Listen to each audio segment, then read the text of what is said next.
या बातमीचे प्रायोजक आहेत हॉटेल बडे मियां। शरद पवार यांच्या नागरिक जल्लोषाबद्दल हा केंद्र सरकारचा मेळावा होता। युवकांच्या हातात स्वाभिमानाने कसा रोजगार मिळेल याबाबत आमचा प्रयत्न असेल असे खासदार सुप्रिया सुळे यांनी म्हणत, राष्ट्रवादी वैद्यकीय मदत कक्षाबद्दल त्या म्हणाल्या की स्थानिक स्वराज्य संस्थांच्या माध्यमातून आमच्याकडे वैद्यकीय मदतीची कामे होत असतात। सातत्याने नोकरी आणि वैद्यकीय मदत याची सातत्याने मागणी वाढत आहे, तर नोकरी आणि वैद्यकीय मदत याची सातत्याने मागणी वाढली आहे। केंद्र सरकारच्या आरोग्याच्या स्कीम्स आहेत, मात्र याला हॉस्पिटलच अटॅच नसतात। रोजगारांसाठी आणि वैद्यकीय मदतीसाठी आम्ही एक वेगळा कक्ष काढणार आहोत, जिथे शिक्षण, बेरोजगारी आणि वैद्यकीय मदती अशी मोठी यंत्रणा देशात उभारण्याची गरज असल्याचं त्यांनी म्हटलंय। त्यानंतर नमो महारोजगार मेळाव्याबद्दलही त्या बोलल्या की यातून उपलब्ध होणाऱ्या डेटाची मी वाट पाहत आहे। सरकारकडून याबाबत ठोस असा डेटा आलेला नाहीये। अनेक युवकांनी तिथे काही मिळाले नसल्याबाबत माहिती आम्हाला दिली आहे। यात ज्या नोकऱ्या उपलब्ध होत्या त्या शिकाऊ पद्धतीच्या नोकऱ्या उपलब्ध होत्या, परमनंट नोकरी यात तुरळकच उपलब्ध होत्या असे त्यांनी यावेळी म्हटले। लोक येतच राहतात, ते आम्ही आमच्या लेवलला जिल्हा परिषद, पंचायत समिती, कॉर्पोरेशन, नगरपालिका, महाराष्ट्र सरकार आणि केंद्र सरकार यांच्याकडे फॉलोअप करून आता इतक्या वर्षाचा ऑफिसलाही अनुभव आहे, त्याच्यामुळे ती कामं होतातच। मग दिल्लीतला फॉलोअप असेल, महाराष्ट्राचा फॉलोअप असेल, ती सगळी सिस्टम सेट आहे। पण सातत्याने नोकरी आणि वैद्यकीय मदत ह्याच्या इतका डिमांड वाढलेला आहे, म्हणजे बेरोजगारी तर इतकी वाढलेली आहे, त्याच्यामुळे इतकी मुलं, म्हणजे रोज मला तरी 100-150 मुलं आणि मुली जी उच्च शिक्षित आहेत ही सारखी रोजच सगळ्यात जास्त डिमांड हा आहे तो रोजगारासाठी आहे। आणि त्याच्याच खालोखाल प्रत्येक कुटुंबात अनेक लोक असे येतात जे म्हणतात की वैद्यकीय मदताची तातडीने गरज आहे। केंद्र सरकारच्या स्कीम्स आहेत पण त्या हॉस्पिटलला अटॅच नसतात। हॉस्पिटलमध्ये इमर्जन्सीमध्ये गेले तर अनेक ठिकाणी डॉक्टर मदत करतात पण बिलं मोठी मोठी असतात। त्याच्यामुळे रोजगारासाठी आणि वैद्यकीय मदतीसाठी आम्ही एक वेगळा कक्ष इथे काढणार आहे। नोकरीसाठी त्याचा फॉर्मॅट कसा असेल तो पुढच्या 8-10 दिवसात तो आम्ही तुमच्यावर शेअर करू, पण वैद्यकीय मदतीसाठी आम्ही तातडीने ही गरज, कारण का इतक्या महिला आणि त्या महिलांचे अश्रू आणि त्यांच्यावर आलेला एवढा मोठा दुःखाचा डोंगर हे बघणं खरंच खूप अडचणीचंही असतं आणि दुःखाचं असतं आणि काळजीचंही असतं। त्याच्यामुळे हा शिक्षणाचा, बेरोजगारीचा आणि औषध आणि या वैद्यकीय मदतीचा खूप मोठा ही गरज आणि एक मोठी यंत्रणा या देशात उभारण्याची गरज आहे।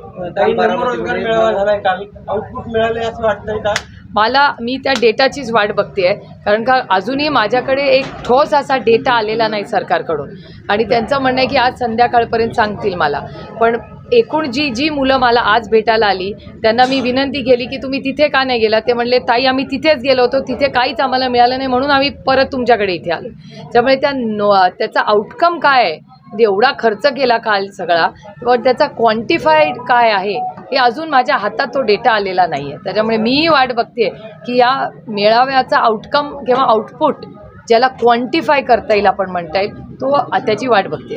काल जो मेळावा पार पडला या मेळाव्यामध्ये अनेक कंपन्या सहभाग झाल्या होत्या, जवळपास 350हून अधिक कंपन्या सहभागी झाल्या होत्या। मात्र यातल्या काही कंपन्या अशा होत्या की त्यांची माहिती इंटरनेटवर मिळत नसल्याचा आरोप आपण केला होता, आणि या मेळाव्याच्या माध्यमातून केवळ कंत्राटी स्वरूपाच्या नोकऱ्या दिल्याची माहिती समोर येते।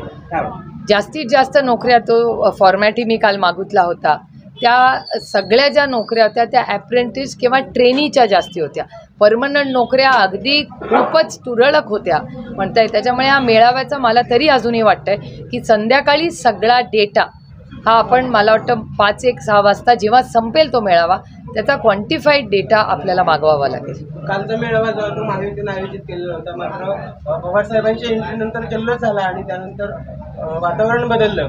एकूणच महाविकास आघाडी, महायुतीचा जो कार्यक्रम आहे तो सगळा मला असं वाटतं केंद्र सरकारचा कार्यक्रम होता, आणि माझा प्रयत्न असा राहील की प्रत्येक सुशिक्षित बेरोजगार किंवा ज्याला या देशाच्या जडणघडणीत आणि उभारणीत कष्ट करायला पाहिजे त्याच्या मागे पूर्ण ताकदीने उभं राहून त्याच्या हाताला काम स्वाभिमानाने कसं मिळेल याच्यासाठी प्रयत्न करतो। निवडणुकीच्या पार्श्वभूमीवर हा काल महारोजगार मेळावा झाला, 2 दिवसांनी ठाण्यात देखील होतंय.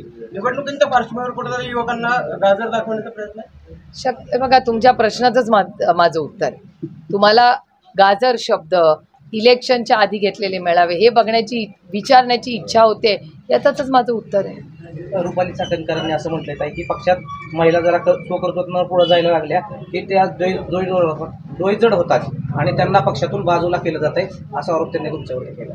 मी ऐकलेलाही नाही आणि मी वाचलेलाही नाही. त्याच्यामुळे जी गोष्ट मी वाचत नाही आणि ऐकत नाही त्याच्यावर बोलणं योग्य होणार नाही. याला जोडून दुसरा प्रश्न, त्यांनी असं देखील म्हटलं की 4 इंग्रजी वाक्य बोललं आणि संसदेत आयपॅड घेऊन गेलं तर लोकांचे प्रश्न सुटत नाही, असं देखील. लोकशाही आहे, प्रत्येकाला बोलायचा अधिकार आहे. मटन, चिकन आणि बीफसाठी प्रसिद्ध असलेलं सोलापूर शहरातील विजापूर वेस्ट येथील प्रसिद्ध हॉटेल बडे मियाँ. पाया ताहरी mutton biryani, chicken biryani, mutton शीख, चिकन 65 आदी मिळण्याचं एकमेव ठिकाण हॉटेल बडे मियाँ. मटनमध्ये beef mutton rice, beef cheese अंगुरी, बडे मियाँ स्पेशल मटन अंगारा, मटन कढी, खिमा मसाला. चिकनमध्ये chicken rice, chicken Malvani, special Bade Miyan chicken cheese अंगुरी, chicken tikka, chicken Hyderabadi, butter chicken, kadai chicken masala असे भरपूर आयटम्स उपलब्ध. मटन बिर्याणी, चिकन बिर्याणी, बीफचे स्पेशल डिश सुद्धा जेवणासाठी उपलब्ध. खास हॉटेलमध्ये जेवणाची सोय आणि पार्सलची सोयही उपलब्ध. स्वस्त आणि मस्त जेवण मिळण्याचं विजापूर वेस्ट येथील एकमेव ठिकाण हॉटेल बडे मियाँ. आमचा पत्ता हॉटेल बडे मियाँ, विजापूर वेस्ट, सोलापूर.